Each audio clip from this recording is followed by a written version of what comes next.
is on our Cisco NHL Arena Cam. In Phoenix, it's Deb and Butch, and let's get right to the matchup tonight. And who's in goal?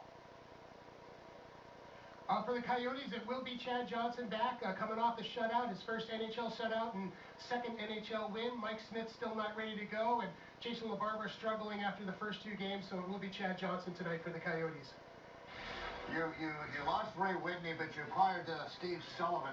Any big difference between the two as far as you can see? Well, I don't think they're expecting to have a 70-point season as Steve Sullivan, but he's definitely adds another element of speed to the team. He fits right in with this defensive style that the Coyotes have. He played all those years under Barry Trotz in Nashville. He knows what's expected of him, and he's fit right in that first line and the second line. Played a lot with Vermette and Shane Doan to begin with. The chemistry's been good there, but Tippett hasn't been afraid to move him around and put him in areas where he can be successful with other lines. Now, Jerry, there are some teams that really come out of this shortened season, guns a-blazing, and there are others that have struggled. How would you categorize the Phoenix hockey team? I would definitely say that they've struggled, and it's been struggling in a strange way.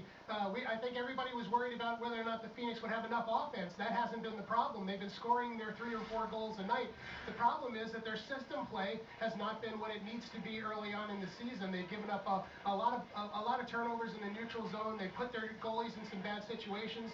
Then you add on top of that their heart and soul Mike Smith getting hurt early in the season. He was hurt in warm-ups of Game 3. He didn't look very good in the first 2 games to start with, and now he's been out for the last week. So you put all that together and you get a 2-4 start. How about the win over Nashville, a 4-goal night?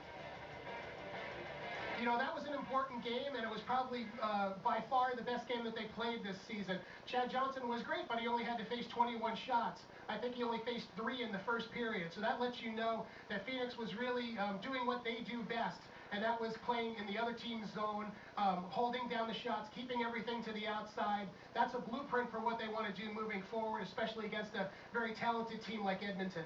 Well, speaking of the Edmonton Oilers, what's the talk around Phoenix as to how to play these guys? They seem to be a run-and-gun style of hockey, much like I witnessed in the 80s. So any scheme in place for the Phoenix team?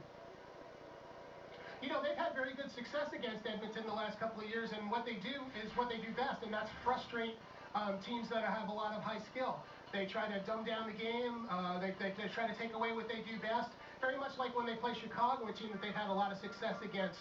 The higher skilled teams, they try to get it down and play their type of game. They don't want to get into a run and gun situation with Edmonton. There's too much talent there. There's too much offensive firepower. They want to play their game in their arena. They've been able to do it successfully, especially here in Phoenix.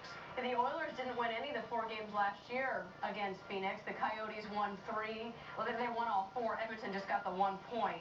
Oliver Ekman-Larsson is the player that we'd like to talk about on NHL Live, and he has really helped the Coyotes with 5 points in his last 4 games, plus playing really good defense. How about this young star? I don't think we see enough of him. You know, he's really an amazing player. We were talking about the 2-goal night he had the other night.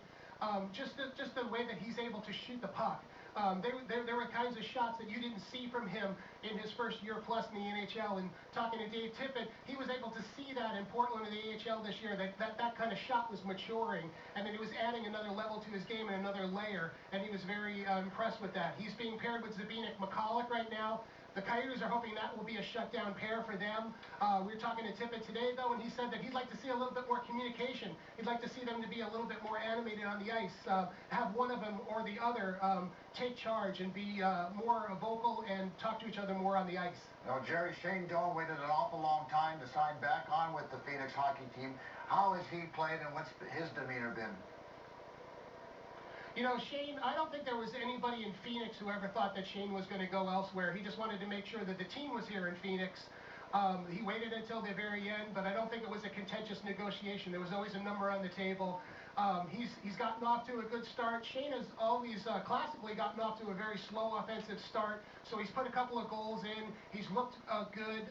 The chemistry with Vermette and Steve Sullivan looks to be very good, and I don't know if there's very many people in the NHL who don't revere him as a captain in this league, so the leadership is always there from Shane Doan. Thank you so much, Jerry, our NHL.com correspondent. We'll talk to you again along the way as we look forward to this game tonight. Phoenix and the Edmonton Oilers. Thanks a lot.